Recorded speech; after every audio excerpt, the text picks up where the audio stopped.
sejauh mana keterlibatan dari teman-teman asosiasi dalam pembentukan atau penentuan tarif royalti ini? Anda melihatnya apakah ini sudah cukup ideal sebagai besaran royalti, tidak terlalu memberatkan pelaku, tapi menguntungkan juga kontribusi terhadap negara? Ya, kita baru diajak diskusi mengenai royalti ini baru 1 kali, yaitu di bulan lalu. Nah, kita belum ada diskusi lanjutan, hanya sebagian besar dari asosiasi teman-teman itu kebanyakan menolak gitu Mbak. Atau menunda lah lebih tepatnya. Nah ini karena kenapa? Karena itu kenaikannya dengan harga sekarang yang timah 30.000 itu kenaikannya hampir 2 kali lipat gitu dari royalti sebelumnya. Nah, ini menjadikan Indonesia salah satu pembayar royalti terbesar juga di dunia gitu untuk sektor timah ya. Nah ini yang mungkin jadi perhatian pemerintah juga, kalau bisa, kalau kita bisa usulkan kenaikannya mungkin bertahap gitu ya, mungkin berapa persen dulu, jadi jangan langsung 2,5% kenaikannya gitu kan, kita juga kaget juga gitu. Tujuh penetapan di tanggal 26 April, seperti apa kesiapan dari para pelaku industri, khususnya di industri timah dalam penetapan nanti? Kalau tadi kan Pak Rondo bilang boleh diterapkan, tapi tolonglah jangan langsung semua gitu ya, mungkin bertahap, step by step begitu ya. Nah ada nggak kesiapan-kesiapan yang dilakukan dari para pelaku industri? Ya, untuk saat ini kita sedang mengirim surat ke pemerintah pusat ya. Dalam hal ini Kementerian SDM untuk mengkaji ulang kenaikan royalti ini. Karena ya tadi saya bilang kita ada baru DHE, kemudian pajak, kemudian ditambah lagi sekarang kenaikan royalti gitu.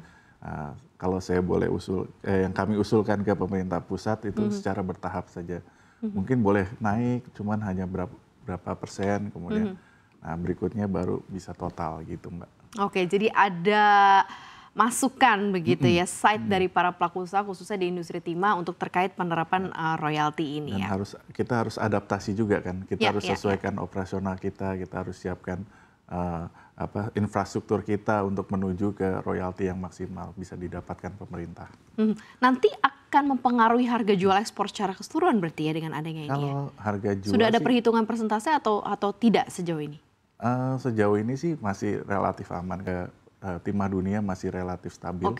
Jadi kita tidak terpengaruh di situ. Belum sefluktuasi emas seperti sekarang begitu ya. Emas dan nikel dan batu bara. Begitu, dan batu bara ya, yang volatilitasnya luar biasa begitu ya. Sementara komoditi ini dinilai jauh lebih stabil dari sisi harga begitu ya. Royalti ini nanti akan menjadi Indonesia akan jadi agak susah nggak sih berdaya saing? Balik lagi ke situ ya. Jadi kayak mungkin banyak yang akhirnya mau invest, tapi karena ada banyak sekali peraturan jadi pindah ke negara lain. Kemudian juga akan jadi kurang menarik lah di pasar global begitu. Pak Arwindo, yang Anda lihat seperti apa? Sebetulnya dari pembicaraan kita dengan asosiasi lain dari luar ya, industri timah itu cukup baik sebenarnya. Dari tahun lalu dengan stabilitas harga timah, kemudian di tahun ini juga dimulai dengan harga yang stabil, relatif stabil. Sebetulnya investor luar itu udah mau melirik untuk timah Indonesia. Nah, cuman ya ini lagi karena ada PR dalam tahun ini ada 3 kenaikan. Yang pertama kenaikan pajak, kemudian adanya DHE dan juga adanya royalti, ini tentu membuat kebingungan para investor kita. Nah, ini yang jadi problematika juga nanti ke depannya.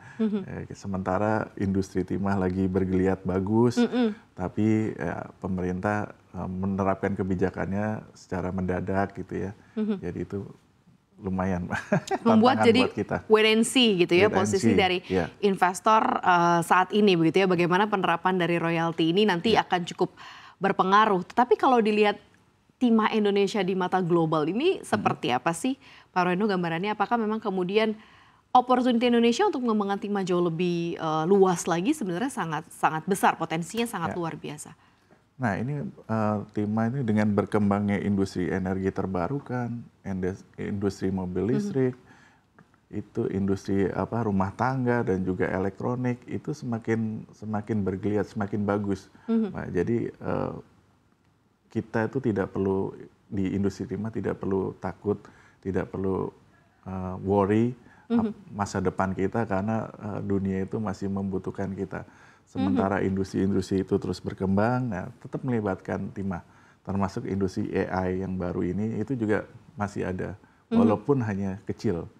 Nah, tapi itu tetap membutuhkan timah. Jadi sampai kapanpun, insya Allah timah kita masih bisa sustain sampai ke depan dan tetap menarik untuk ke depannya.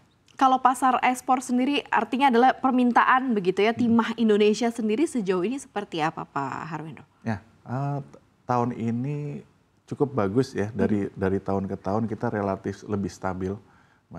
Di 2 bulan terakhir kita ekspor tinggi karena teman-teman sudah bisa melakukan ekspor, sudah dapat izin ekspor dan juga sudah dapat RKAB. Nah, di tahun Februari dan Maret itu cukup tinggi ekspor kita. Yang mudah-mudahan di April ini juga sama nilainya, sama tingginya.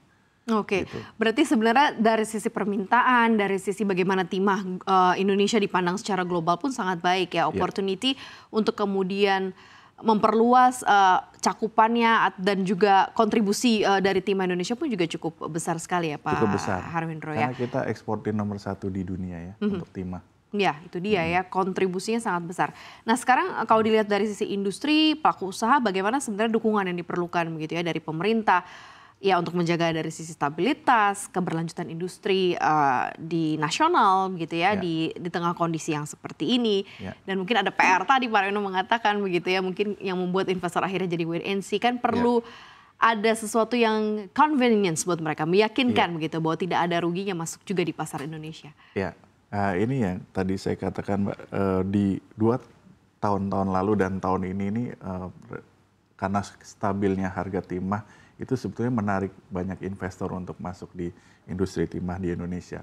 Nah, kalau di tahun sebelumnya kita malah kena badai waktu itu yang kasus 300 triliun.